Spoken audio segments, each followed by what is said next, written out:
Happy Monday, y'all. Welcome back to the channel. We are here for your WWE Monday Night Raw review for May 13th, 2024. The King and Queen of the Ring tournaments roll on, and we had some good matches on the show tonight. I gotta say, I enjoyed Raw once again. It feels like I've been saying that every Monday. We've been coming up here and saying, you know what? Raw was pretty good, as Tito is rocking the table below me. So King and Queen of the Ring roll on. We now have our semifinal matches set for next week on Raw.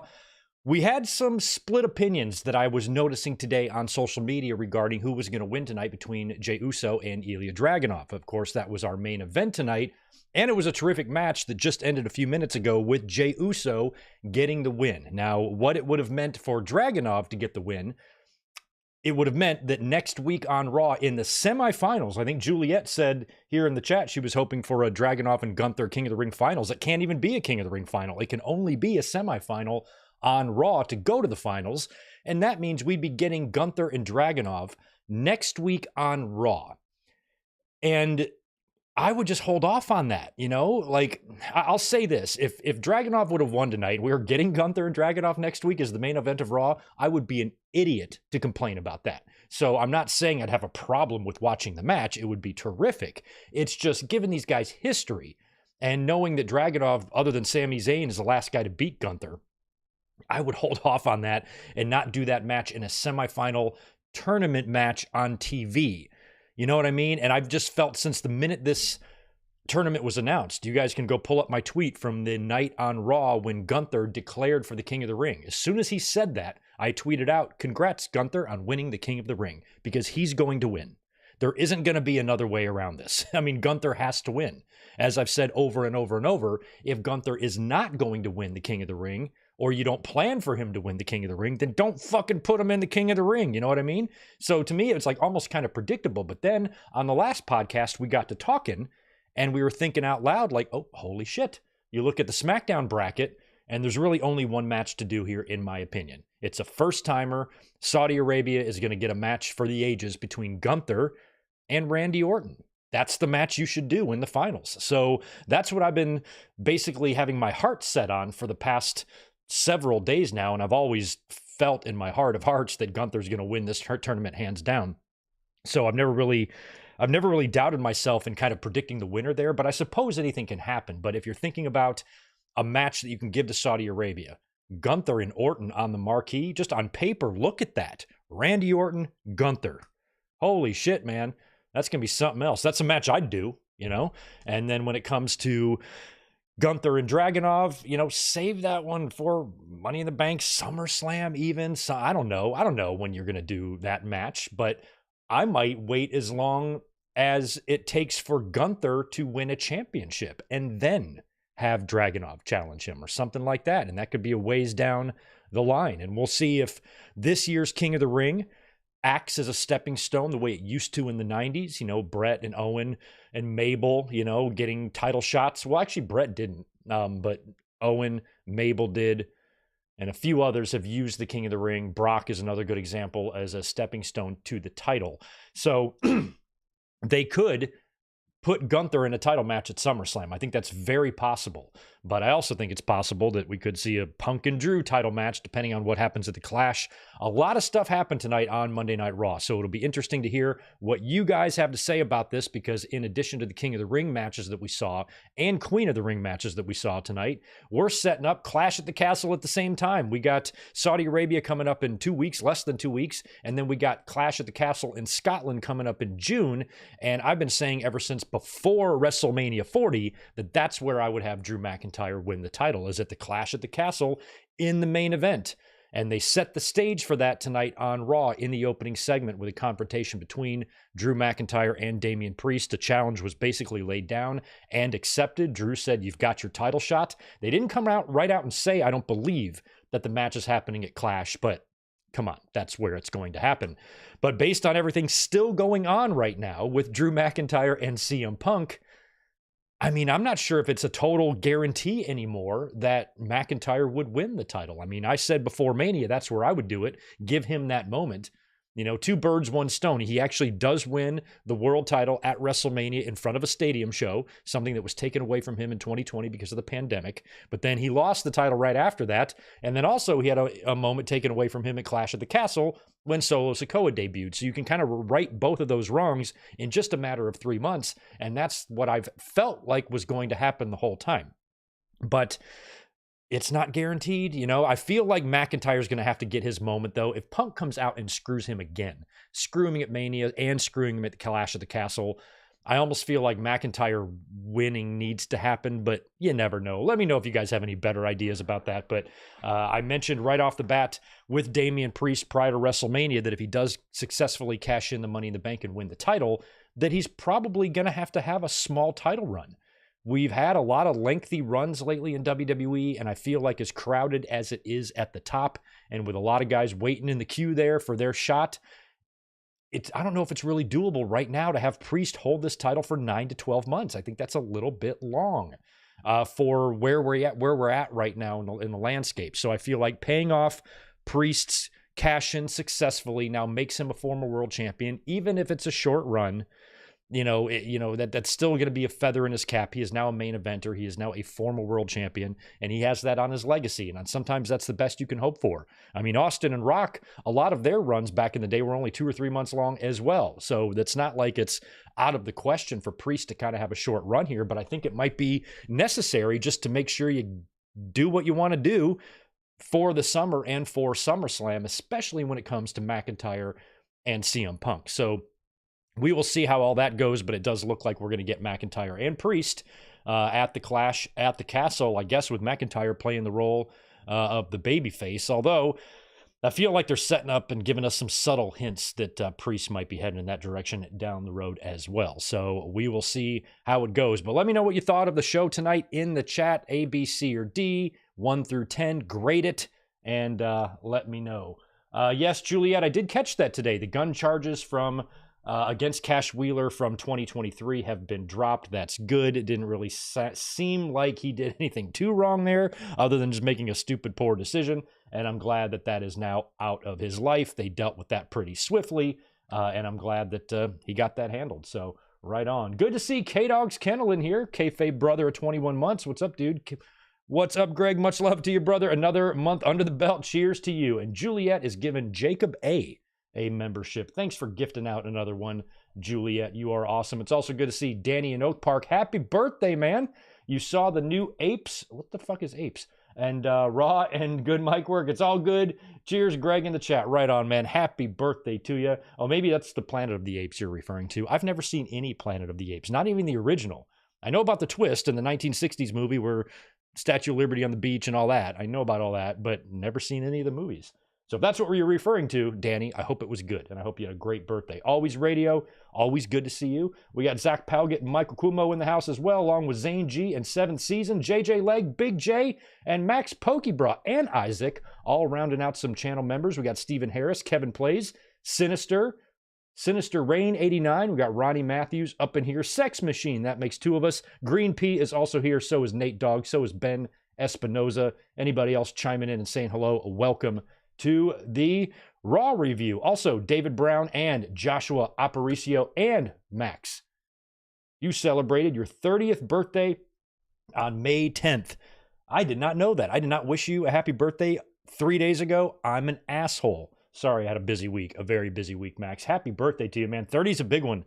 30 was my favorite. Well, I've had a lot of great birthday parties. 25 and 30 really stick out, but I had a fucking hell of a party for my 30th. My best friend threw me a bash.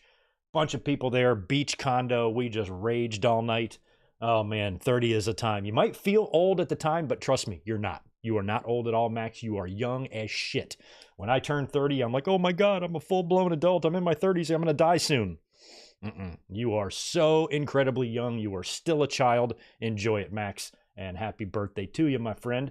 Right on. Well, if you guys don't mind, before we get rolling here, please do me a favor, smash that thumbs up button. If you are not a subscriber and you like what you see in here, please consider subscribing to the channel. Memberships and super chats are also open, and all the links to everything else you might need are in the description below. So welcome to the Raw review for this evening. We're going to kind of casually run through the results here of Raw, talk about what we're looking at heading into Saudi Arabia and into Scotland, and we'll get into whatever else you guys want to talk about tonight. It's a dealer's choice, so you guys hit me with topics and we'll try to talk about it. I didn't write really any other wrestling news down in my notes, other than maybe the Ric Flair stuff we'll get into later. The Ric Flair pizzeria fiasco from last week that I forgot to mention on Saturday in the podcast, and I'm pissed about it because I really don't like Ric Flair, and that behavior and that video that was leaked of him is just yet another embarrassing example of what a mess this guy has made of his life in the last 10 years. So we'll talk a little bit about that as well. And whatever you guys want to mention, bring it up in the chat. We'll get to it. Mike Witt, I think I see you chiming in with $5. Good to see you, dude. Welcome back. Hey, Greg and chat. Why do I get the feeling we're getting Jays versus Tama in the in the finals? Great match tonight. Don't like Dragunov losing clean though. No, I don't mind. No, that's fine. Trust me, that is fine. You don't want to go too overboard. You can totally lose here. He just got called up from NXT. He lost to Jey Uso, who's been in a lot of main events and top storylines for the last couple of years now. I don't think there's any shame at all in that when he first gets there. It's not like they haven't even started building him yet. A loss here isn't going to do anything to him at all. I don't think. I really didn't mind that because you have a lot of TV matches now, even Raw now with Vince gone, it feels like we're getting more matches that mean stuff, matches with stakes, good banger main events, and just matches in general on Raw. People are going to have to take L's, man. It's just the way it is. Can't DQ all of these. Can't have run-ins on everything, at some point, and sometimes you just got to put somebody the fuck over, and I don't think this is, in the long run, and the macro is going to hurt Dragunov at all. Not even in the micro, to be honest. So I kind of did expect Dragunov to lose because, Sinister Reign said he didn't expect Dragunov to lose, but I kind of did because of what I said earlier. For Dragunov to win tonight, that means we're getting Gunther and Dragunov next week on Raw, and even though it would be silly to complain about that, like I said, does that really seem like something they would do right now, giving us that just right now instead of like maybe, having them set it up on TV a couple of weeks before and then you book it, for, a big Raw match or a pay-per-view match, which is where I think that needs to happen. And probably like an international show. I mean, I would book Dragunov and Gunther whenever these two clash again. If you can hold it off till next year, Clash at the Castle, or just some overseas show, France, UK, Scotland, somewhere where the fans are going to go bonkers for it. That's what I would be into, but I am fine with holding off on that because I feel like it would have came awfully quick when there's a lot of meat on that bone story to be told. And you also don't want, with a situation like that with those guys, when they finally collide, I'm looking forward to a Gunther and Dragunov program. I'm not looking forward to a Gunther and Dragunov semifinal King of the Ring tournament match, where it's just kind of a one-off. This, I'm ready for an issue between these two guys, and it would be great if one of them was champion or a champion. And if Gunther does become world champion later on this year, like many of us are expecting him to, or at the very latest, WrestleMania next year, Dragunov's probably the first guy I would put in front of him once that happens. So I think we have some time, and I would start thinking about a Dragunov-Gunther match, maybe for the Royal Rumble or something like that. I don't know, but just didn't see it here in May, 1 week after Dragunov got called up or drafted to the main roster. So it felt a little bit early for me, but if fans were wanting to see that, I'd be an idiot if I was going to criticize you for that, for wanting a great match. I understand. I totally understand. Joshua, good to see you, man. Appreciate the $5. Remember when former world heavyweight champion Triple H chased Lillian Garcia out of the arena many Raws ago? Lillian is awesome. I never really enjoyed Triple H's treatment of Lillian Garcia. Triple H, of all people, calling someone a horse. Look in the mirror, bitch. And a horse is looking back at you. I think one of my highlights of the year was seeing Lillian Garcia tonight. What a pleasant surprise. Oh my God. We'll talk about it later, but prior to the Kofi Kingston and Gunther King of the Ring tournament match, Samantha Irving announces and introduces Lillian Garcia to help her out with the introductions. I think Lillian introduced Kofi and maybe Samantha did Gunther. And Lillian got on the mic and just completely endorsed and put over Samantha, and they hugged and there was tears, and it was so fucking awesome. Highlight of the night for me, maybe highlight of the year for me. I mean, I marked out for that. That was so awesome to see tonight, and I wasn't expecting to see it. It was like a nice little present in the middle of what was already a pretty good Monday Night Raw. So that little moment between the two of them was super wholesome, and I absolutely loved it. Bash in Berlin, there you go. Book it, Papa H. Kevin's got it. When is Bash at Berlin? When are we doing that? Do we have a date on that yet? I forgot about Bash at Berlin. Have we already done Bash at Berlin? Yeah, then that would probably be a good place to do that match. So like I said, no rush. No rush getting that one done. Take your time. We'll get it when we get it, and when we get it, it's going to be nice. We know that.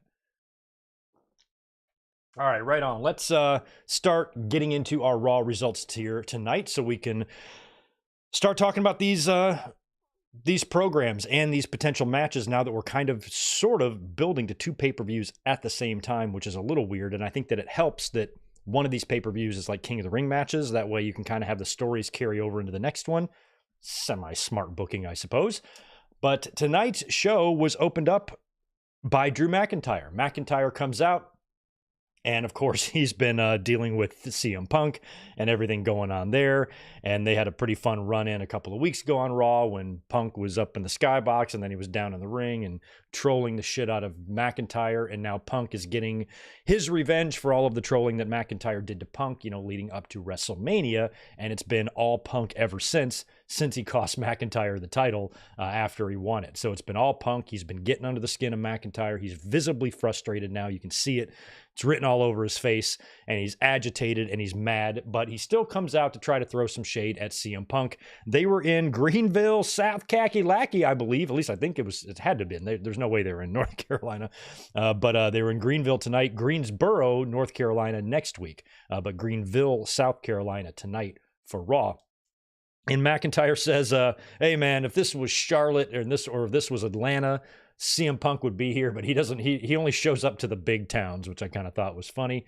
And he basically says, you know, when he finally gets his hands on him, he's going to murder him because like he took offense to Punk calling him out for a fight. He goes, I was here, you called me out, I came down to the ring, and then you left, and all this shit. So he's agitated that Punk seems like he wants to fight, but he's running away from him at the same time.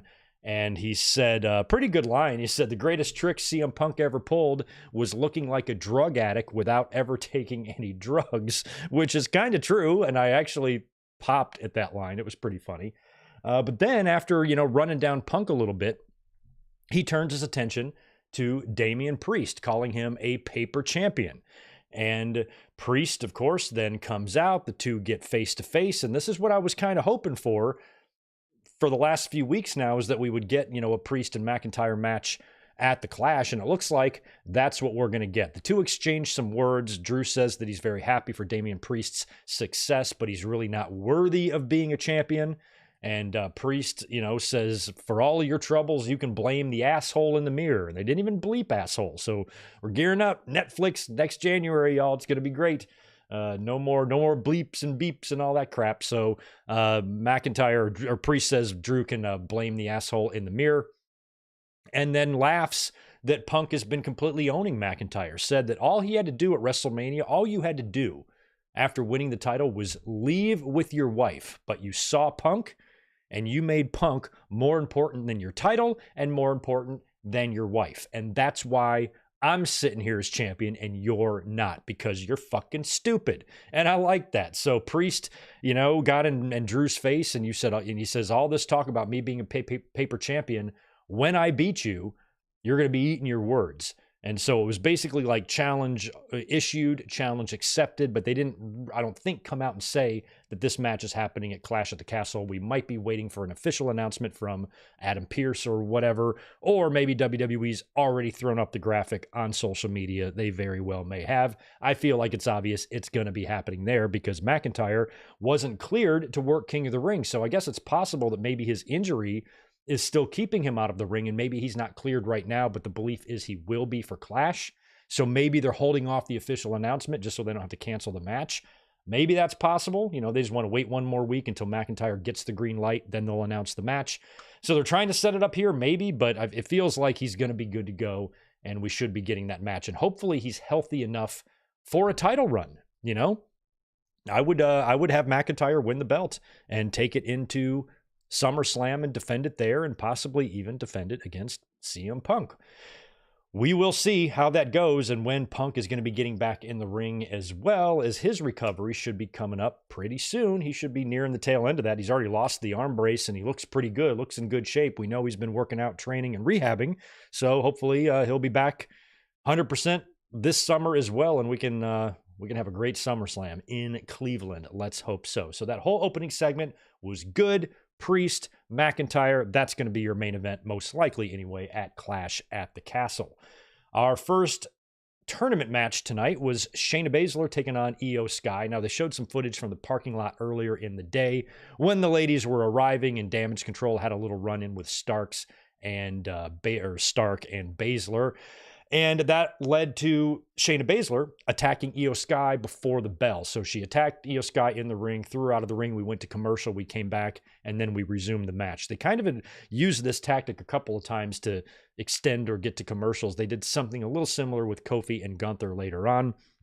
Really good match. These two have history. These two have NXT history. They got Stardom history. They got lots of history, but this match was especially fun and a little bit more competitive than I expected it. Granted, you know, Shayna Baszler should never be looked at as an underdog, but these days she kind of is when she's in the main events or she's working with world champions. She tends to come out on the losing end most of these times. So I wasn't expecting Baszler to beat Io Sky here, especially since Io just lost the title as well.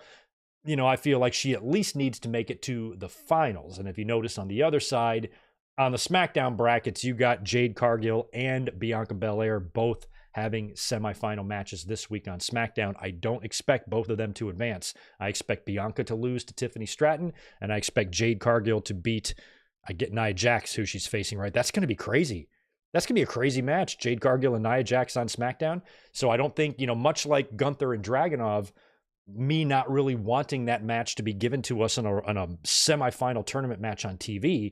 The same goes for Bianca Belair and Jade Cargill. When we get that match, whenever that happens, I mean, that's got to have some attention on it, you know, and they're still tag team champions right now. I just don't know if doing that match would really be a smart move right now. So I'm not expecting both of them to advance. I feel like it's going to be Jade Cargill and Io Sky in the finals, and Jade Cargill's probably going to win. That's my guess. She'll be the first queen of the queen of the ring this year for WWE. 2 accolades pretty quickly for her right when she gets to the main roster, winning tag team gold and now queen of the ring. I feel like it's going to be Gunther and Jade. It's going to be Jade and Io for the women final, and it's going to be Gunther and Orton for the men's. That's my prediction, and I'm sticking to it, man.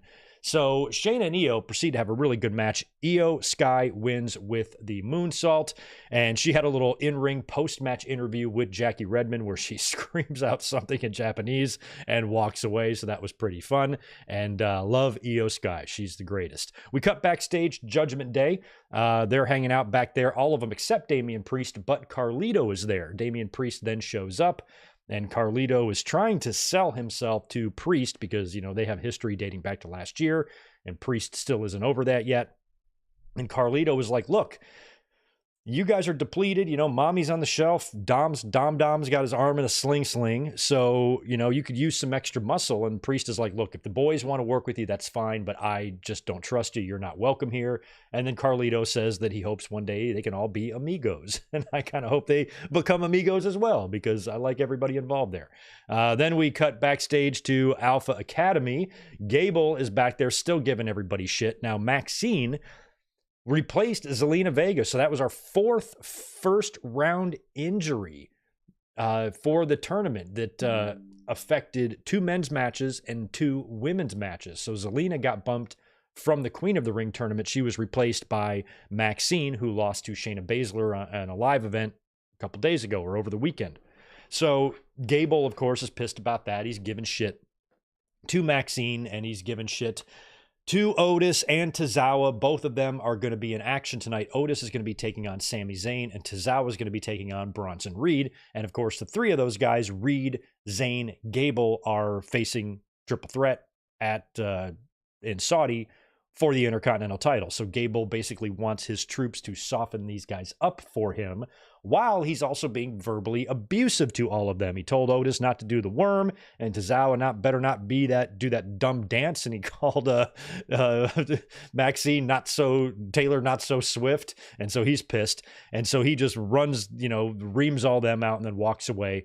Ivy Nile shows up to Maxine and tells her that she doesn't have to take that shit. She kind of is encouraging Maxine to tell Gable to kick rocks, and Gable then shows up and says, I don't want her, get away from her. I don't want her training. I told you, no training outside of the academy or whatever. So at some point, Alpha Academy, this whole thing is just going to implode here, because it came pretty close later on with Gable and Otis. We're probably about a week away from this happening. Maybe right after, I guess it's not called Crown Jewel, right after King and Queen of the Ring is probably where this whole thing is finally going to come to a head. And I really did like the idea of Gable maybe aligning himself with I almost said the Brutus Boys. Not the Brutus Boys, the Creed brothers. Them. I think they would make a fun Team Angle vibe-ish type of thing if they got together. So hopefully that's still in the creative plans coming up this summer. Then we had another King of the Ring match, semifinal match. Kofi Kingston taking on Gunther, and this had my favorite moment of the night. Out of nowhere, because I wasn't on social media all day, I did look at social media, at Lillian Garcia's social media tonight, and I did see that she was posting videos from Raw during the day today, but I didn't see any of those, so I had no idea she was there. And Samantha Irvin introduces Lillian Garcia into the ring to help her introduce the next match. And I've talked about Lillian before. You guys know I'm a huge, huge Lillian mark, and all the shows I went to back in the day, I've probably seen equal amounts of Lillian and Howard Finkel announcing pay-per-views and matches and stuff in person. And I've always just had a special place in my heart for Lillian Garcia. I've always loved her, thought she was great. And now that we're seeing how good Samantha Irvin is, I put her over huge during WrestleMania weekend, saying that I think Samantha Irvin is now in the top 2 of all time. And that means Lillian got bumped, because if Samantha's in the top 2, that means Fink is 1 and she's 2. And she is just been so impressive, and she's such a great find. And WWE's got themselves a gem of a ring announcer there, and she's been doing so good and receiving so much praise from everybody, from her peers, from the fans, from everyone. And bringing Lillian Garcia in the ring and seeing the two of them together was wild. And for Lillian to take the mic and take the time to endorse Samantha, just looked her right in the eye and grabbed both of her hands, and she goes, "You are doing such a good job. You have no idea." And it choked up Lillian. It was like, well, I just wasn't expecting to get hit with that much emotion. That was awesome for me to see. I'm sure it was awesome for everybody, but I really, really, really liked that, to see Lillian and Samantha yesterday and today, sharing a hug, a torch passing, perhaps, maybe moment here between the two of them, of Lillian, who,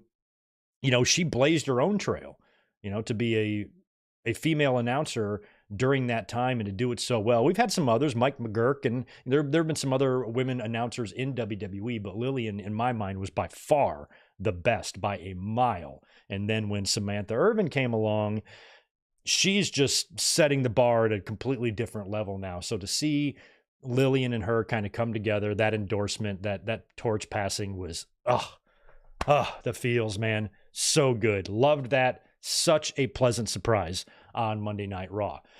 So Lillian wound up introducing Kofi Kingston, and I think Samantha introduced Gunther. Do I have that right? And then we get to the match. Now, Kofi, they kind of did something similar here that they did with Shayna Baszler and Io Sky. Kofi Kingston got the jump on Gunther, attacking him before the bell rings, and worked him over a little bit. And then the bell rang and the match started. So it kind of gave Kofi an advantage. Maybe this was a way to stretch out the match a little bit longer for Gunther to be fighting an uphill battle at a disadvantage. It's kind of a heel move by Kofi, and Kofi is a former world champion who had a long run with the WWE title that unfortunately I watched come to an end in person in the Staples Center in 5 seconds, which sucked. But, Kofi is still a legend. He's still a Hall of Famer. He's still a former world champion.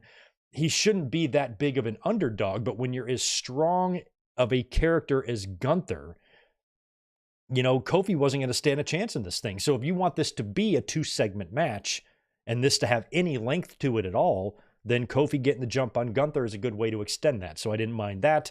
In the end, though, after Kofi puts up a heck of a fight like we knew he would, but was anybody sitting in their chair at home watching Raw tonight thinking Kofi's going to win this match? No, of course not. But he put up a good fight. It was fun. Gunther wound up winning the match after doing a lot of damage to Kofi. He had him outside on the table at one point, puts the Boston Crab on the table. That was a good way for them to segue into commercial. And then when he had Kofi back in the ring, the finish was just the big Gunther powerbomb. Didn't even attempt to go for the pin there, just lifted him right up into the crab. And Kofi tapped out, and Gunther advances to face the winner of Jey Uso and Ilya Dragunov in the main event. So no big surprise there. Gunther advances. We're then backstage with Lyra Valkyria. I still can't say it. Is it Valkyria? Valkyria? I cannot say her name. I swear I got like my brain damage or something. What's fucking me up is Tyra Valkyrie. Tyra Valkyrie is fucking me up with her name, and I don't know how to say them. So anyway, we're going to call her Lyra from now on. She has no last name. Her last name does not exist. Let's make that a rule. Her name is Lyra. Lyra had an interview with Jackie, and she mentioned having Becky Lynch's back. I didn't even know is she Irish, Lyra? So maybe that's the connection between her and Becky. And of course, we know they had wars in NXT. And she said that she's going to have, Becky's back if she needs it. And Becky shows up and says that she appreciates it and gives her a little, go get him tonight in your match. And then after that, Liv Morgan shows up and says, "Hi, Lyra. Hey, I have a question for you. How long has Becky been a bitch?" or something like that. And then Lyra's like, "I don't know. You can ask her yourself." And Becky was standing right behind Liv. And then Becky decks Liv with a punch right in the jaw, knocks her right down. Funny little segment there between the three of them. Now it's time to do Bronson Reed versus Akira Tozawa. You knew in the backstage segment with these guys that Tozawa was going to get fucking smacked, man. And it was probably going to be a super fast match, especially the way Gable was on his case.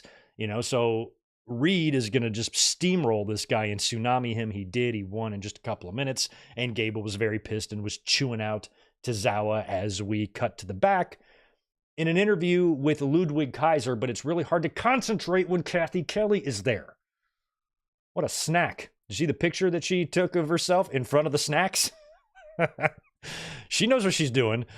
Great picture on social media on her Instagram of her standing in front of a vending machine and that just smoking hot outfit she had on. So Snack standing in front of Snacks. It was awesome. I could not hear anything Ludwig was saying. I think he was talking about Sheamus, but who can concentrate? Who can concentrate? Not me.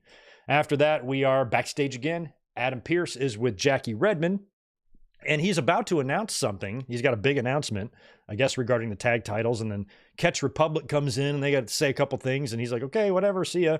And then he proceeds to announce that we're going to have a fatal four-way number one contenders match tonight for the tag team titles. Didn't say when the match will happen. He just said that we need new number one contenders for R-Truth and The Miz. They also had a segment tonight that I didn't pay much attention to.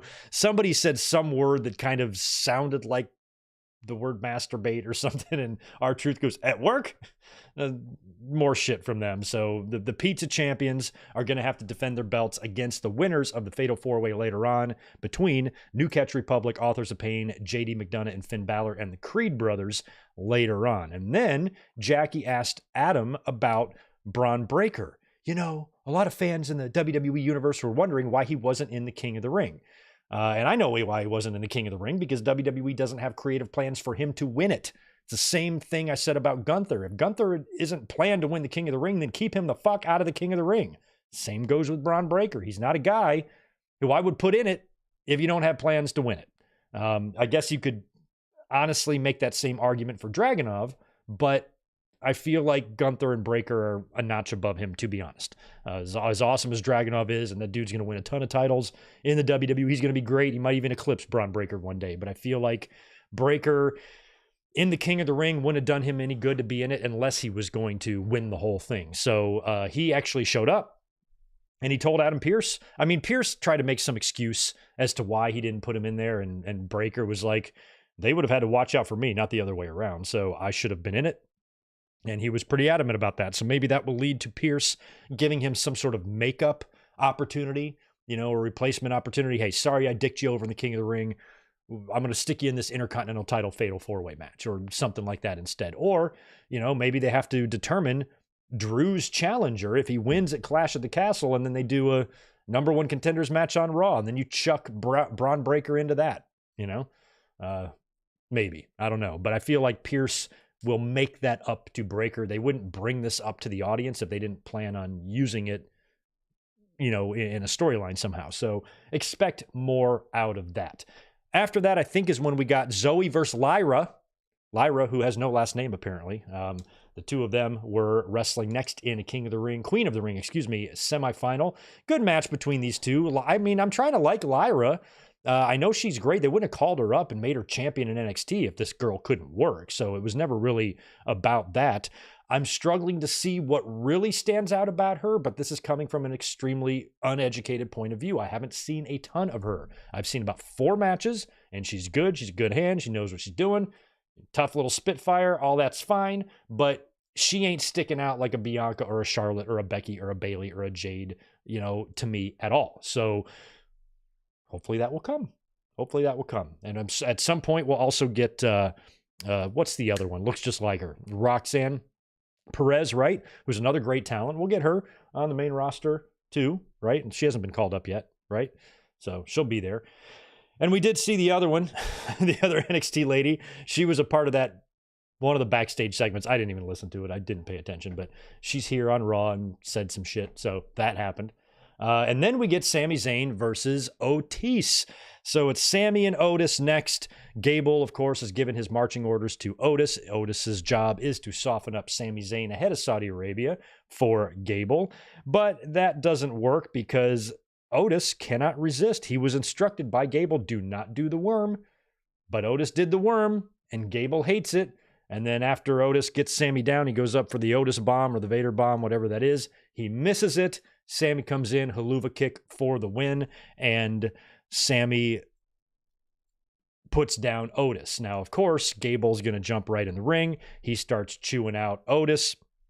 Sami comes in and attacks Chad Gable for, you know, yelling at Otis. And then on the outside of the ring, as Otis is trying to lift up Gable to help him up, Gable is still mad, yells at him, and then just slaps the shit out of Otis and walks away. So Otis didn't snap in that moment. I was expecting him to tear Gable's head off, but he did not do that yet. I feel like, you know, a lot of what's going on with Alpha Academy is going to be, you know, used as the primary reason why Gable does not win the title at King and Queen of the Ring. That's going to be my early prediction right fucking there. Sami Zayn will retain his title in that triple threat. There is no doubt about it in my mind at all. And I think maybe Otis and Tozawa and maybe even Maxine can all be involved in Gable's downfall there, or maybe he just blames them.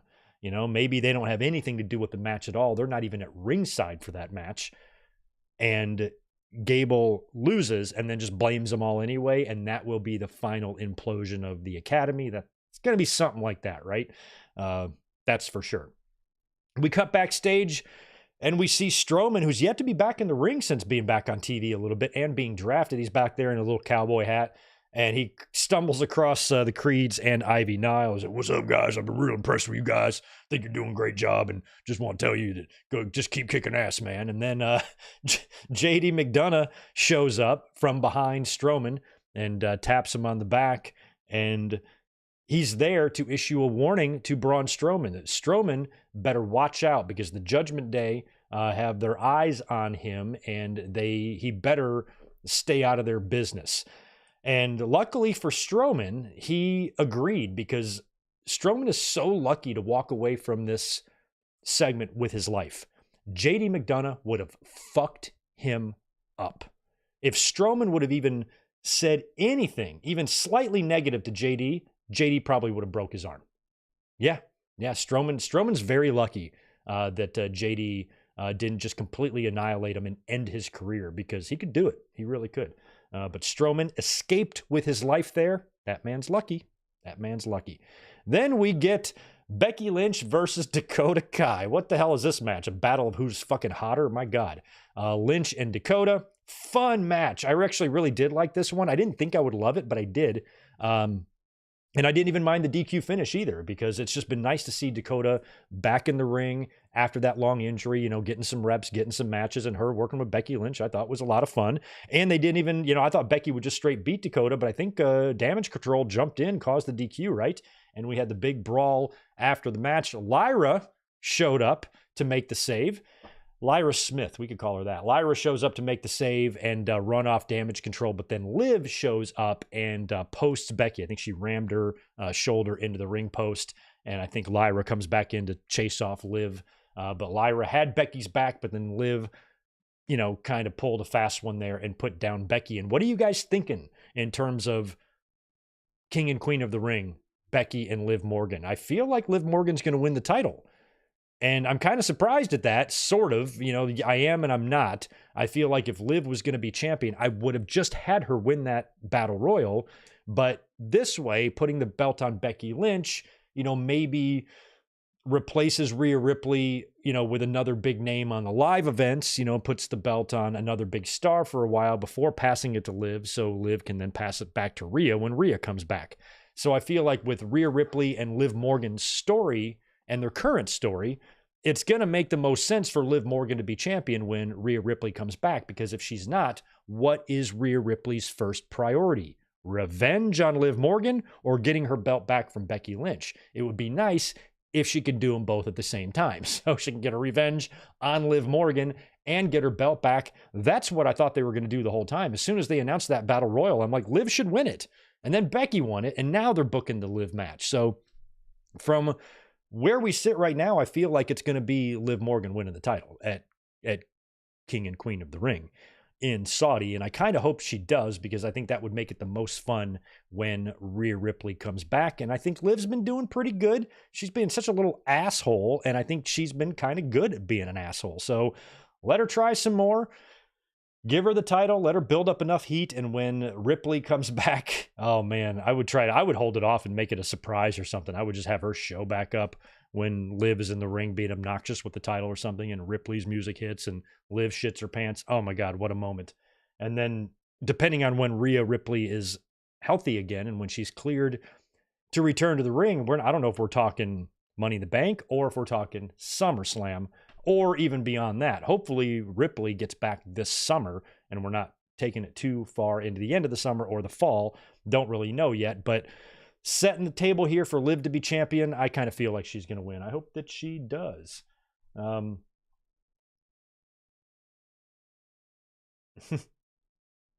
Who's here? Is Joe Henry here or something? There's a lot of Joe Henry comments in here. I got to get some super chats answered as well. Mike Witt, I don't think I answered that. Did I answer that about Jay and Tama? Mike Witt, you had the $5 earlier on. I meant to start talking about that and I got sidetracked. Jay Uso versus Tama Tonga in the finals to officially start the Bloodline Civil War is your prediction. I'm still predicting Gunther and Randy Orton. However, that would work, but oh man, I don't know how you're going to get there. I mean, Jay's going to have to beat Gunther and Tama's going to have to beat Randy Orton. How is Jay going to beat Gunther? You know, he's not going to beat him clean. Gunther's not going to just lose. It's just not. I just don't think he is. I cannot see Jay Uso beating Gunther next week. I just can't. And it's not like Jay Uso is a heel anymore with a ton of friends and come and interrupt and interfere in the match. If anything, Gunther's going to have some backup with Ludwig. I like the idea of Jay and Tama in the finals to, you know, kickstart that Civil War, but I also don't think you really need it. I think you can get to the Civil War without that. You know, I'm still, even though Jay and Tama would kind of be a first-time match as well, I think Gunther and Orton is the nicer looking first-time match. I think that really is going to catch eyes more than Jay and Tama. So you very well could be right about that prediction, Mike, but I feel like it's got to be Gunther and Orton. I want to say hello to Nick Musser. What's up, dude? What's up, y'all? My B-Day is on Thursday, and I'll be at SummerSlam in Cleveland. Well, happy early birthday to Nick. We've got a lot of birthdays in the chat tonight. Glad you're heading to SummerSlam in Cleveland. That's going to be a fun one, I think. And when you kind of think about what the card could be, even with the injuries that we're dealing with right now, like it feels like there's no way SummerSlam can suck, you know? There's just too much good shit, too many over people right now in the company, and too many big matches you can book. It just depends on, you know, what they're going to do with Cody, who he's going to work with at that show. I feel like it's going to be Randy Orton. That's what I would do. I would have Randy Orton lose to Gunther in the King of the Ring finals and then somehow turn heel and then battle Cody at SummerSlam. He might not even have to go heel. I just think it would be more fun if he did go heel, and Cody Rhodes puts down another legend, you know, putting down Brock, putting down Roman, putting down Orton. Still needs that Cena win at some point, but I would do Randy Orton and Cody. I feel like, and something, unless The Rock or Roman Reigns comes back to face Cody at SummerSlam, aside from one of them showing back up, I don't know what other match on SmackDown you would do with Cody at SummerSlam other than Randy Orton. You could do Cody and Owens or Cody and anybody really, or Cody and LA Knight, but I don't know. It's SummerSlam, man. You got to do something big. So I feel like Cody and Randy Orton might be the way to go there. But Nick, happy birthday to you and enjoy Summerfest in Cleveland. Joshua Aparicio, say his name and he appears. Thanks for the $2. I guess we're talking about Joe Hendry. I am really happy I finally did hear the Joe Hendry song. It took me long enough to finally get there, but we got there.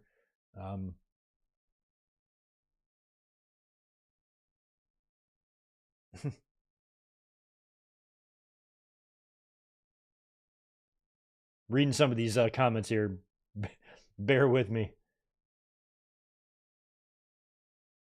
Yeah, that's Max. That's what I kind of said the same thing about Becky winning because they had the international tour. And, you know, if you're going to lose a draw like Ripley is, people pay money to see her. You know, they do. And you have to replace that, I think, with something of equal value, at least. And Becky Lynch is that. And I argue that Liv Morgan is not. Even though she's family, she's not on their level. She's just not in terms of like name value and what it could mean for ticket sales and things like that. So that felt to me right from the very beginning when Becky Lynch won the Battle Royal. I'm like, oh, there might be other motives there to put her over instead of Liv, and then just hold off on Liv until the international stuff is done and then belt her up. So I think that's very likely what is going on here for sure. Who was next? What do we have next? We had a Dragunov interview backstage, and in the middle of that interview, Gunther showed up. So they've already teased Gunther and Dragunov. Now, I was pretty sure that we weren't going to be seeing this next week, but I did like the fact that they teased it on camera, letting the fans know, reminding the fans of the history between these two and say, hey, you might not be getting it right now, but we just want to remind you of the history and let you know that that is a showdown we are going to see. So if you are one of those fans that is really disappointed that we're not getting Dragunov and Gunther next week, you will get it. Patience. Patience is a virtue. What my mom used to always say. Never knew what it meant when I was a kid. I know what it means now, but patience is a virtue. You just got to wait it out, man. You will get it. You will get it. After that, we had that Fatal 4-Way Tag Team #1 contender match. We had the Catch Republic, the Creeds, JD and Balor, and the Authors of Pain battling out here. We had, again, this one was kind of predictable because I felt like it had to be Judgment Day, you know? Carlito did make an appearance in this match to help out. Now, Priest did say that if his boys want to do business with him, they're welcome to. He's just not going to trust him. So Carlito was out there to help JD and Finn Balor. He hits a backstabber on Pete Dunne on the table, which allowed Finn Balor to hit the coup de Gracie in the ring for the win. And JD and Balor now are the new #1 contenders for the tag team titles. And we'll see if they pick up the gold. You know, Balor bringing the tag team titles back to Judgment Day, but with a different partner would be kind of interesting. And it would be nice, you know, if we could get everybody champion. I don't know if we're going to have time for Ripley to get back and win her belt back. And then we've got Judgment Day stronger than ever. Priest is the world champion. You got the tags, and then you have Rhea Ripley back in full force. We'll see if we get that visual or not. We'll see how Ripley reacts to Carlito's presence there and whatever's going on with Dominic and Liv Morgan, because they have been, you know, I've said right off the bat is I would have Liv Morgan seduce Dom. And there was it last week or the week before? A couple weeks ago on Raw, there was an interview backstage and you saw Dominic and Liv Morgan walking out of a room together. So they're kind of teasing that. And that's something that I said I would do all along. So you could even stretch that out. Like, for example, if Liv wins the title and then Rhea Ripley comes back and challenges her, and then they set up the match, we're all assuming that the minute that match happens, Rhea is going to murder Liv. Just completely murder her and win her belt back, hands down. It's not even going to be a contest, right? That's what most of us are thinking in our heads. But what if Dom turns? What if Dominic turns on Rhea? Now, Rhea has been hard on Dominic a couple times, but she hasn't been abusive really, for the most part. There's, been infighting in the Judgment Day and whatever, but they haven't set up a pattern of abuse or bad behavior like they're doing with Gable and the Alpha Academy. Ripley hasn't really been doing that to Dom. So it's going to be Dom doing it, making this decision on his own. Liv Morgan manipulating him, getting in his head. How can you let her treat you like that? That type, just using her Jezebel ways, right? To seduce Dom and then use him for insurance when she knows, even if when she wins the title from Becky, assuming that she does, Liv Morgan's character is a character. She has to know, okay, I might be champion right now and I might talk a good game, but inside I need to be scared shitless when Rhea comes back. She's not going to be out forever. This injury is not permanent. It's not career ending. She'll be back. She's coming after me. So I need some insurance. What better way to ensure that I win is to get Dominic in my back pocket, and that way I can pull out this weapon and use it in my match when it happens, allowing that issue to be prolonged. You know what I mean? And then you can set up another match where Ripley does get the belt. So, if Ripley is to come back early, or I don't know how early, let's say she's back by the end of June, and then they book Liv Morgan, Rhea Ripley at Money in the Bank. And that's when you do the Dom turn. Liv Morgan retains, and then you just book the rematch at SummerSlam, and that's when you do the murder, something like that. But I feel like I would say they wouldn't be planting the seeds for the Dominic thing if they weren't going to do something with it. They follow through with shit now. Vince is gone. Vince and Kevin Dunn are gone. So if they set something in motion, we should see that play out in most cases, especially if it involves top talent like that. So I feel like that's something we're going to see, and Dominic could play a role in Liv Morgan either beating Becky Lynch or, retaining when Ripley comes back and then Dominic turns. We'll see how that goes. But I feel like that's almost a certainty at this point with Morgan and Ripley. And that left us with the main event. This one was going to be a banger. We knew it would be. Jey Uso taking on Ilya Dragunov in the semifinal King of the Ring tournament match. And this one was hard-hitting and crazy like we thought it would be. The big H-bomb on the table was just crazy. The H-bomb move in general is just super gnarly. And I don't know what happened to Jey. Does Jey Uso wear earrings in the ring? Did you see what happened to his ear tonight? It was just bleeding. It almost looked like, how people have those earrings with the expanded earlobes or whatever? It felt like that got ripped or something. Felt like he ripped an earring or did some sort of damage to his ear. He was bleeding on the side of his head there. Did not look too good. But he did put down Dragunov clean. Ended up hitting him with a spear and a splash after he kicked out of the H-bomb. And he ate that H-bomb too. I mean, Dragunov came down hard, and he was able to kick out of that and then, I think, counter a Dragunov charge with a spear and then hit his Uso splash for the win and advance in the tournament. Gunther then came out after the match, and we had a face-to-face with Gunther and Jey in the ring. That's going to be your semifinal match next week on Raw. The winner going to Saudi Arabia to face the winner of Randy Orton and LA Knight. Is that what we're doing on SmackDown? I'm expecting it to be a Randy Orton. I'm not even sure who is LA Knight even facing in the tournament. Pretty sure No, it's Tama Tonga. Oh, it might be Orton and Tama on SmackDown. Is that what happened? Has Tama Tonga and LA Knight wrestled? What's going on over there? I'm not even sure the bracket, but whatever the fuck happens, it's going to be Gunther and Randy Orton. That's my prediction for the King of the Ring finals. And I think that's going to be one heck of a King of the Ring final. I'm going to be looking forward to that one. So that's pretty much it for Monday Night Raw tonight. Also, I wanted to shout out Ian Dunn. Good to see you in here.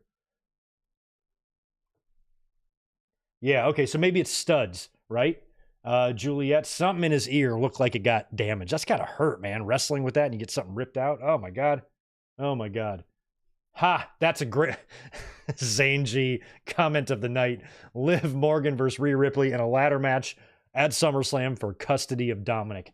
That's what you do. Like, no, honestly, that is an insane idea, but it's actually something that they should do.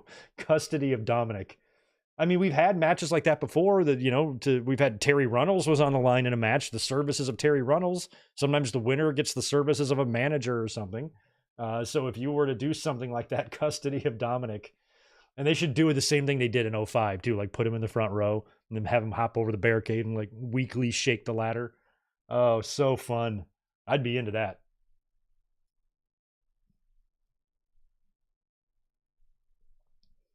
VHS nostalgia. Becky is soon to be All Elite, just like Charlotte and Andrade were, both in rival companies. Nah, not happening. Now, the story is that she has not re-signed with WWE, but that just means she hasn't re-signed yet. Doesn't mean she's not going to re-sign. That just means she has not signed a new deal, just like Drew McIntyre had not signed a new deal. Seth Rollins had not signed a new deal. They will sign new deals. If she went to AEW, I think that would be great, but she's not. She's just not going to go to AEW. I don't believe that she is at all. I don't know why you would do that. And Becky and Rollins, you know, having a family and the legacies they're creating for themselves in WWE, they do not seem like, you know, professionals that would leave this amazing situation that they're in. You know what I mean? Not saying it can't happen. I mean, one thing about AEW is they have a lot of money to offer. They do. Tony Khan can throw a bunch of money at her and stuff, but, and I'm not in their heads. We can't, nobody like you or me, VHS Nostalgia, you can't sit here and say that she's leaving. Do you know her? You don't. She doesn't even know you exist. So don't pretend to know what somebody's going to do, because you don't. And it's self-centered and dumb to say that. So certainly you don't know that she's going there. I believe that she's not. I believe that she's not going there. Ain't no way. But again, I'm not in her head. I don't know for sure. But if I had to guess, and if I was going to take my guess, I would say that it's just a matter of her not signing her contract yet. That's it. That's the story that got reported.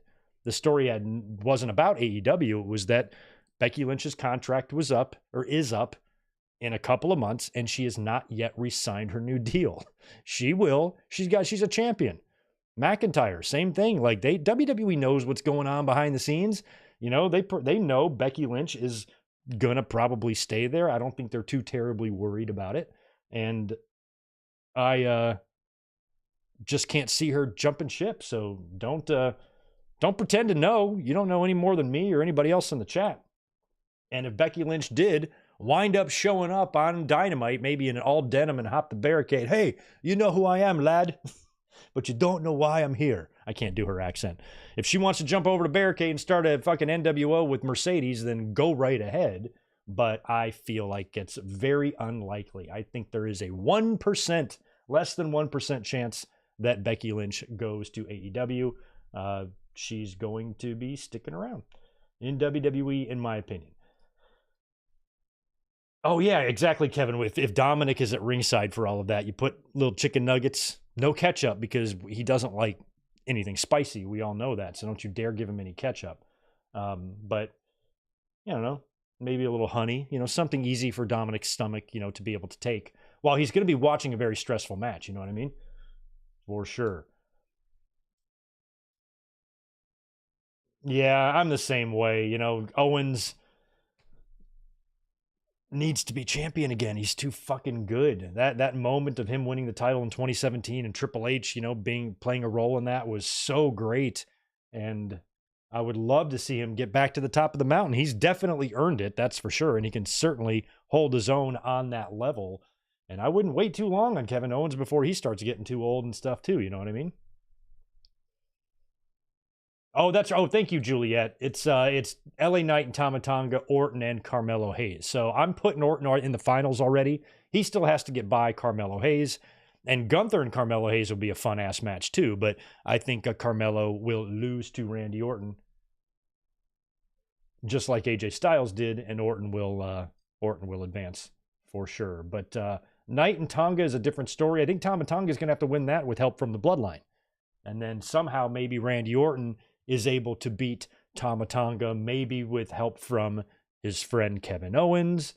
Maybe even Jey Uso turns up that night when the match happens, or Jimmy Uso. That would be another good way to do it. Since Jimmy was kicked out, that would be a good place for him to come back, is help Randy Orton beat Tama Tonga. Or because you're going to have to beat Tama Tonga, right? And so if he's part of the new bloodline, or they're trying to establish that as a force, if one of these guys are going to lose, you need a lot of other things and moving parts around that. So if the bloodline is out there helping him out with Randy Orton, having Jimmy Uso return as a surprise and take out the bloodline on the outside of the ring, allowing Randy Orton to hit an RKO, because all it takes with a guy like Orton, if Jimmy comes out there and gets Tama Tonga distracted, all you need is for him to turn his back, and then boom, it's RKO and it's ball game. So I feel like Jimmy returning on the night that Orton faces Tama is what I would do there. That way it kind of still keeps the bloodline strong, and you get the Orton and Gunther match like I am so desperately hoping we get, because that's just going to be beautiful.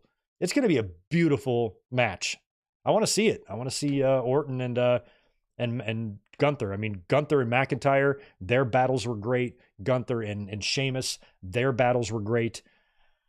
I want to see him in there with Randy Orton. We're not going to get, it doesn't look like, well, we might. There's still a chance, but I feel like we were going to get Brock and Gunther, and we did not. So if we get Gunther and Randy Orton instead, I can live with that.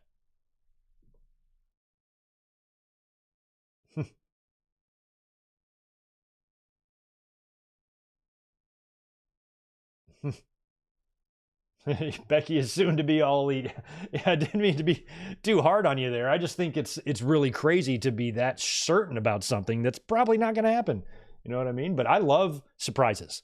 I love when people jump ship. So if it's like, I'm certainly not going to be mad if Becky Lynch goes to AEW. Go to AEW. What the fuck do I care? Go have fun. Enjoy yourself. Wish nothing but success for you there. It just does not feel like something that would be reality from where we sit. And again, I don't like to put myself in somebody else and speak for somebody else about their personal lives. But when you think about Becky and Seth raising a kid, traveling together in that bus, working for separate companies with a baby, I mean, I wouldn't want to do it. I just wouldn't want to do it. And there wouldn't really be that much of a financial benefit to it, you know, because they're both millionaires. They're both rich as hell. How greedy can you be? How much money do you really need? The fact that you'd be willing to live separately for many, many days of the year from your spouse and your kid for all that time just to make an extra $1 million when you already got 10, 20 million in the bank just sitting there. Just, that's crazy, you know? And that's not even saying that WWE would be outbid. You know, maybe it's the schedule that would be more attractive to Becky because she would be home a little bit more, but it would just be weird to not. What would she be? She'd be Rebecca Quinn, I guess, in AEW if she went there. So I suppose she could, and if she did, it would be crazy to see 2 of the 4 horsewomen over there. And if it happens, VHS nostalgia, I'll eat my words. I'm like, hey, remember that dude a few streams ago was like, Becky Lynch is going to All Elite Wrestling. And you're like, you're an idiot. And then she goes there. We will eat our words, and we will credit you as the one who called it, because I think you're the only one that is. I just haven't seen anybody that's believing that's really going to happen. And I saw a lot of that too on social media this week too. You know, our friends at Fightful post a very simple sentence. It's just a few words. It's very easy to read. Becky Lynch's contract expires in a couple of months, has yet to re-sign. And in the comments of that, people are yelling at them or yelling at themselves. You know, in order to confuse everybody else, you need to confuse yourself. And yelling and getting mad Becky Lynch would never leave WWE. Are you guys crazy? I'm like, look, all they said was that Becky Lynch hasn't signed her contract yet. There was no opinion attached to it. It wasn't a belief that she's leaving. It is a statement of a fact. It's no different than saying, I took a shit today. I did. Many of y'all did probably too. We all did it. There's no reason to get mad about that. It's a simple statement. Becky Lynch's contract is up in a couple months. She's yet to resign. It doesn't mean she's going to AEW. Doesn't mean she's leaving. It doesn't mean anybody believes she's leaving.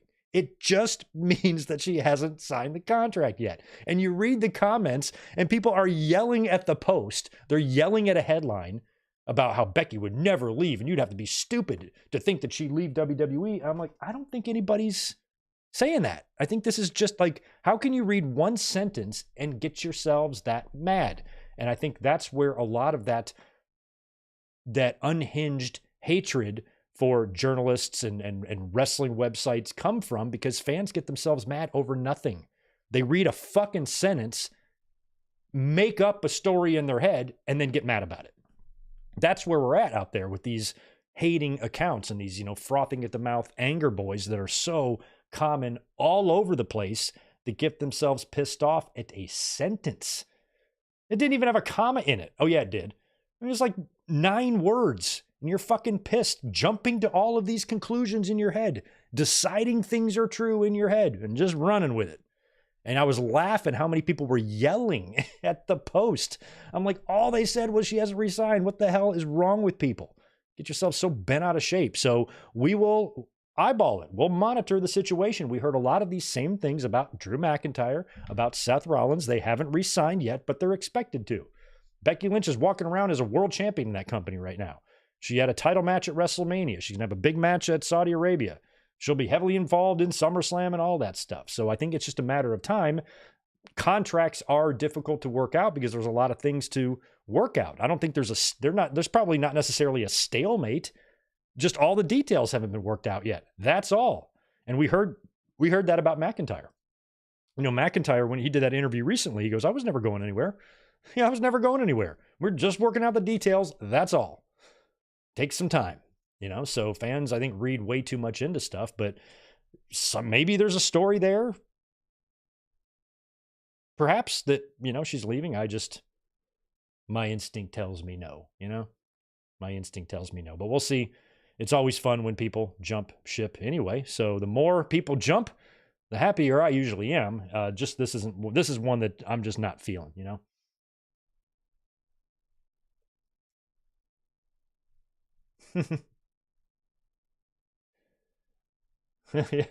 Yeah, right.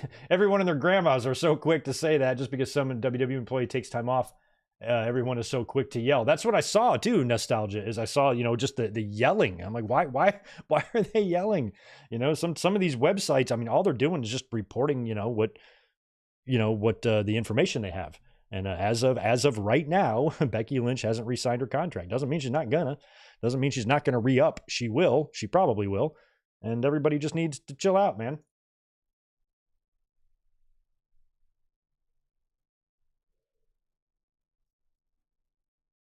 Michael, you want AEW start pushing their homegrown talent? Well, in the women's division, women's division has always been a problem area for AEW. So that doesn't apply. Homegrown talent really doesn't apply to that situation because the beginning of the women's division, they had Britt Baker, they've got Riho, they got Nyla Rose, they have great talent in the women's division, but they need more star power. They've gotten that now. They've got, the Toni Storms there. Mariah May is there. Mercedes is there now. And then you've had other ones that have gotten over, like your Statlanders, like your Willows. And the women's division has improved greatly, and in my mind can still improve. So with the women, I don't feel like they've gotten to the point where they have like too much talent yet. Sometimes the men's division can get a little crowded with a lot of main event players and big time free agents and whatnot. But the women's division, you have to remember too, has 2 championships, and they've been doing a great job. Look at the women who have held the TBS title. All homegrown talent. Jade Cargill's gone now, but Chris Statlander and Willow Nightingale, and is it just the 3 of them, right? Oh, and Julia Hart. So, you think about those 4, where did they all come from? Not WWE. So I feel like the women's division could use as many big names. If AEW had a chance to get Becky Lynch, how dumb would Tony Khan be to hear that Becky Lynch is available and willing to listen to him and willing to accept an offer or take an offer or listen to an offer from Tony Khan, and Tony Khan's going to go, no, I'd rather focus on my homegrown talent. Nobody in their right fucking mind would ever say that.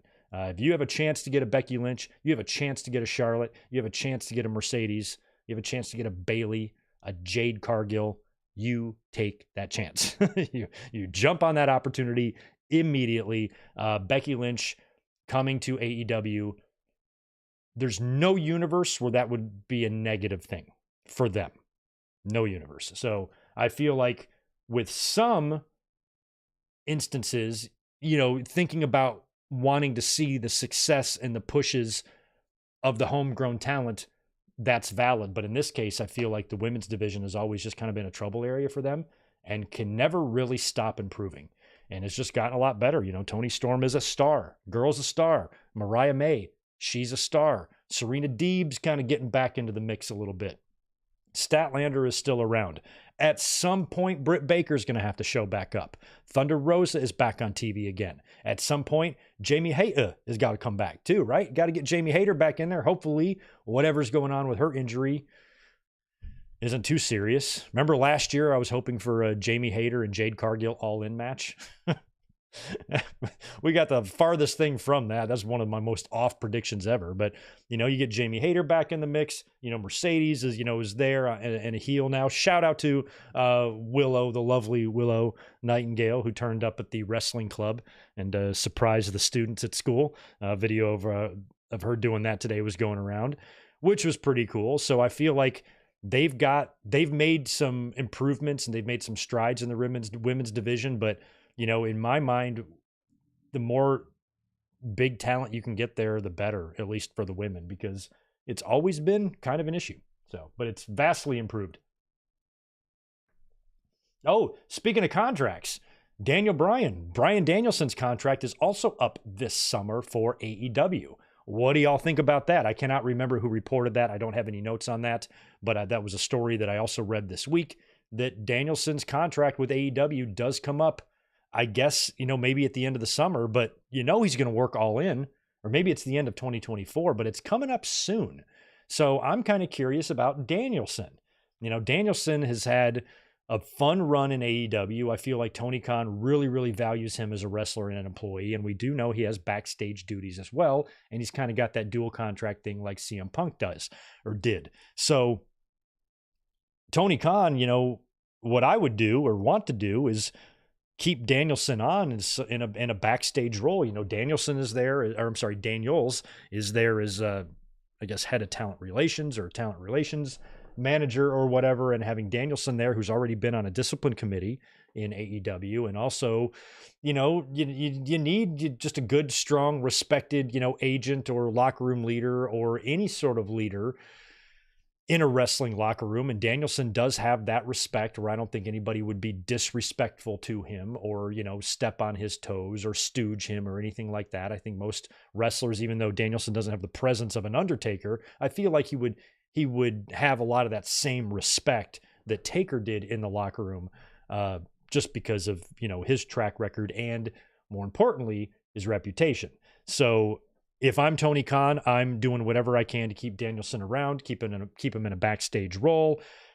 If he still wants to wrestle occasionally, because we know Danielson is finishing up as a full-time performer right now. He's right in the middle of this farewell tour, but he hasn't really said that he's going to completely stop wrestling, just stop wrestling full time. So being in AEW, I feel like staying there would offer him a little bit more creative freedom to do that, where, Becky Lynch, I feel, is better off just staying with WWE. Her coming to AEW wouldn't make much sense to me. And I feel like Danielson going back to WWE right now also wouldn't make much sense, because Danielson calls his own shots in AEW. Tony Khan will let him do whatever he wants. He is having the time of his fucking life. Japan, Mexico, wrestling all of these different opponents, getting in all of these matches that he can. That's something that Edge wanted to do in WWE, and he was getting kind of cock blocked in that. I think that's another reason why you're seeing Adam Copeland in AEW right now, because he can call his shots, work with who he wants, and he's got a little bit more freedom to do stuff than he did in WWE, where, you know, he was still, even though he was coming back as a returning legend with a ton of respect and a big legacy, he was still at the complete mercy of what they wanted to do. Oh, we're turning you heel. Oh, you're going to be a babyface again. You know, and I think that he wasn't able to have as many of the matches he was hoping to have there. And he said himself, I watched most of his interview with Chris Van Vliet this week, and he said he just felt like there was nothing really for him to do there because WWE probably wasn't going to let him do whatever he wanted. So I feel like Copeland being in AEW, wrestling at his level, the Cope Open, working with all these different guys, it's not about being in the biggest arena and getting the most exposure. It's doing what most professionally and creatively satisfies you as a performer. You know, and a lot of fans can't get past that. Boy, Edge is probably regretting leaving WWE. I'm like, no, he knew what he was getting into. He knew exactly where he was going. He knew exactly who was there. He knew who his boss was. It's not like he got there and was like, oh, this place really sucks. I didn't know that. He knew exactly where he was going. He wanted to go there. He made the choice to go there. He had a WWE contract extension that he could have easily signed and stuck around. But he wanted to go out there and take advantage of the last few good years he has left, or the last couple of good years he has left, that he can still squeeze out in the ring and go out there and have some fun and go out in his way. And I think that's great. And I feel like Danielson has been doing a lot of that too. And for him to go back to WWE at this point, granted, he'd get a great Hall of Fame induction for sure.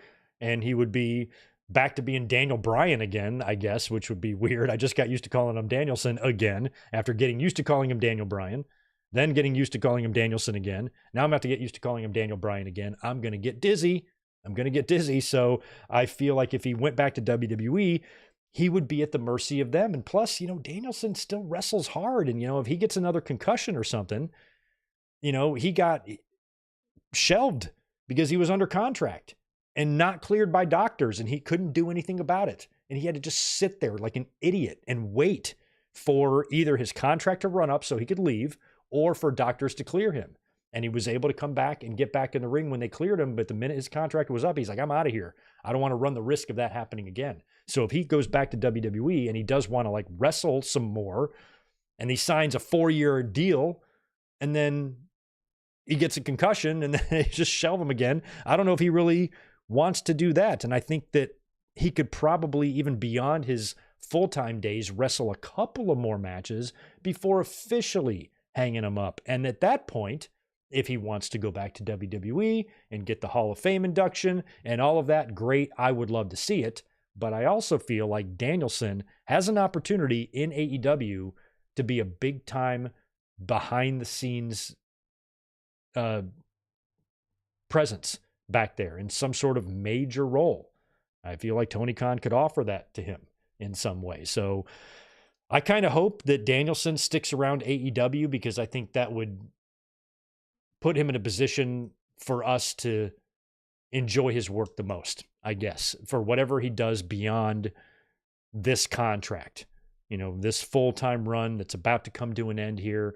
If he does re-up and he signs on for an extremely part-time schedule, but more of a full-time behind-the-scenes one, that would be cool. Or he might just want to step away from wrestling completely and not be under contract to anyone. And that's also fine, because that would allow him the freedom to do whatever he wants. If he just, you know, tried to not be tied down to one side. He could make appearances for both. Hey, I'm an independent contractor. Tony, Triple H, you can have me. I have a nightly fee, but neither one of you are going to get my name on a dotted line. Maybe he does that. I don't know. But either way, it's always fun when contracts come up because you can speculate like crazy. I used to do this back in the 90s too. Started hearing about guys, contracts coming up, and you had so many talents, so many wrestlers swapping sides, you know, between the years of like 1992 and 1999. Just so many guys jumping back and forth. It was fun. And we're seeing that a little bit now again. Oh, Max Pokebro. Hey, Greg, remember our talk about the King of the Ring with Haku and Duggan? What was it like watching all that? I watched it all. I guess it was a YouTube channel and Twitter account that I follow, Monsoon Classic. He's got a great YouTube channel just filled with like wrestling clips. he's got a collection of TV episodes more impressive than mine. It's pretty awesome. And he posted the match I saw on social media of Jim Duggan against King Haku. And this was when Duggan beat him for the crown.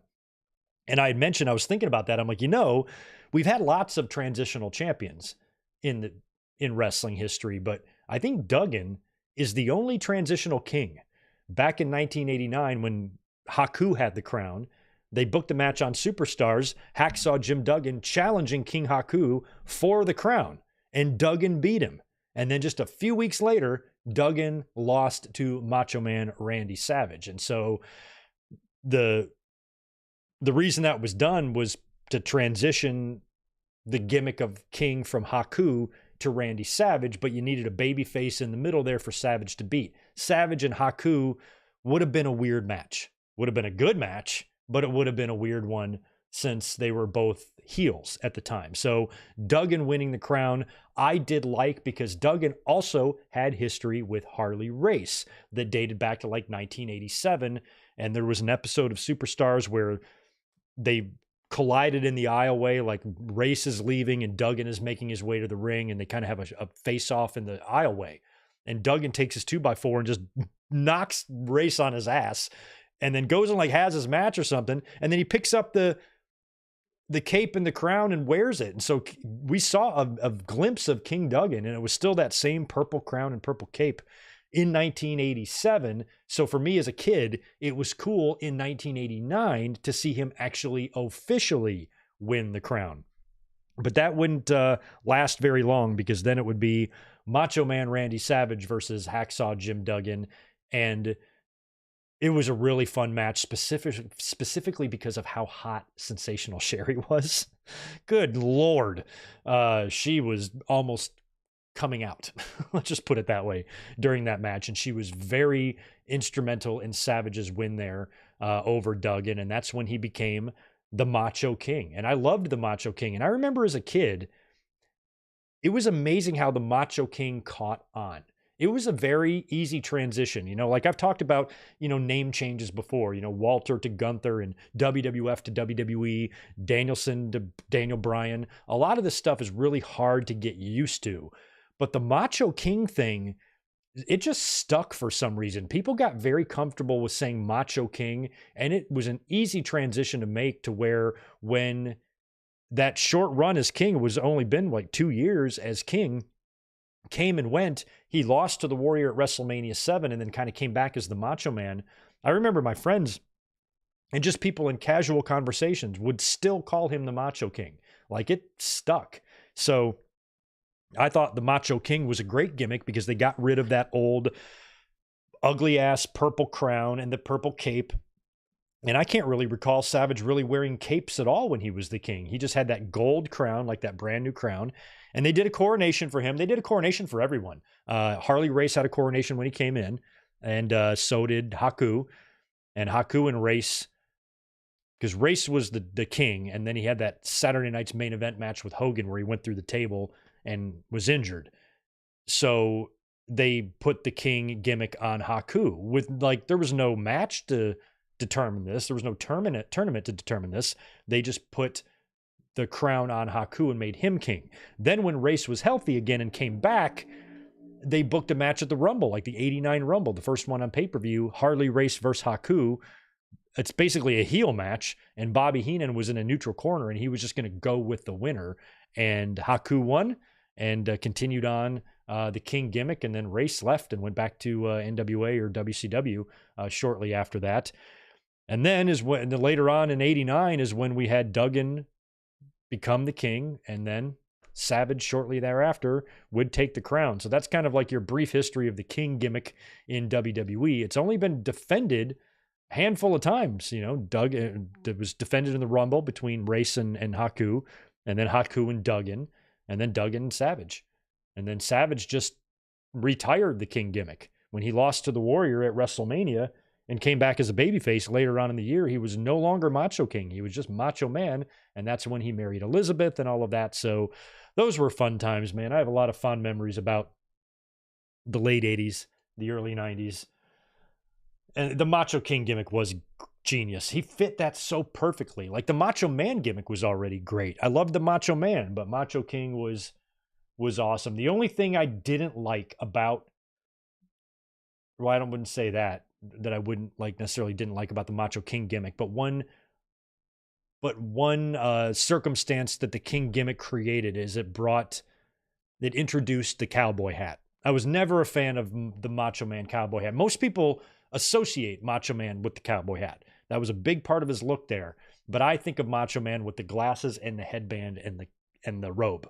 That's like the Macho Man in my head that I always loved, was that Macho Man. So he carried that look all the way up until he lost to Hogan at WrestleMania 5, and then a little bit shortly after that. But then when he became king, he was Macho King, and then he started wearing the cowboy hats. And then when he went babyface, he kept that look, the tassels, and he was wearing the thing now, and and he had the cowboy hat look, and he had transitioned into that. So he changed his look up, which is what you have to do in wrestling. But I was always a mark for the glasses and the headband.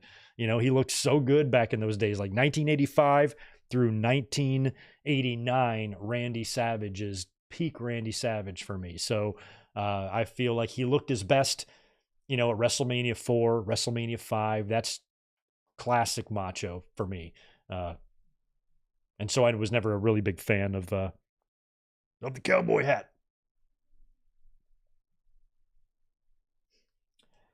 Is today the anniversary of Owen Hart's death? No, it's not. Actually, Juliet's got the date for you. It is May 23rd. Owen did have a birthday a couple days ago. His birthday's May 7th, died on May 23rd. I should do another video 5 years ago in 2019 when it was the 20-year anniversary of his passing. I did a big video on it where I said I was going to talk about it for the final time, because at that time on the channel, I had talked about Owen a lot. We detailed and chronicled his situation, his story, his death, his career 10 times over. And I wanted just one kind of final video just to put a cap on all of it and to close the book on Owen Hart. And I stand by everything I said in that video too. It was tough to get all that out, but looking back 20 years after the fact was, still pretty gnarly. And now it's coming on 25 years, and I still have just a lot of those memories of that night. Like that night and just watching the pay-per-view and everything's going good. And then all of a sudden, Jim Ross starts freaking out and you're like, what the hell? And it's heartbreaking. So that's coming up, the 25th anniversary. I will probably release some sort of a small video on that for sure. Or maybe a rewind segment playing that old commentary. I'm not sure. We'll do something to commemorate the 25th anniversary for sure. Juliet's got $2 for us. When are we getting main event watch-alongs again? Very soon. Very soon. And I also want to get Elizabeth back on here for the members, because I got a couple of shows that we've talked about that we want to watch together, and that's going to be members-only content. So that's coming. We're going to get some of that done this summer. I really, really promise. I promise. All right, Zane G, take care. Hey, Michael Johan, good to see you. Right on.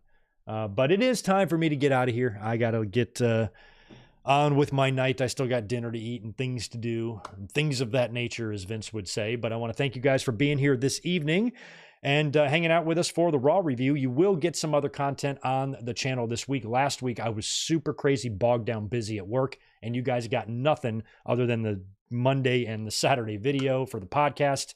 You will get more this week. I still have to figure out what we're going to do for our watch along on Sunday as well. So expect some links here on the channel soon. Keep a lookout for a mic drop for, a quick upload of some kind. You will see me this week for sure. And then we'll be back here on Saturday for the podcast. We will be back here on Sunday for the watch along, and you should get me a couple of times in between during the week.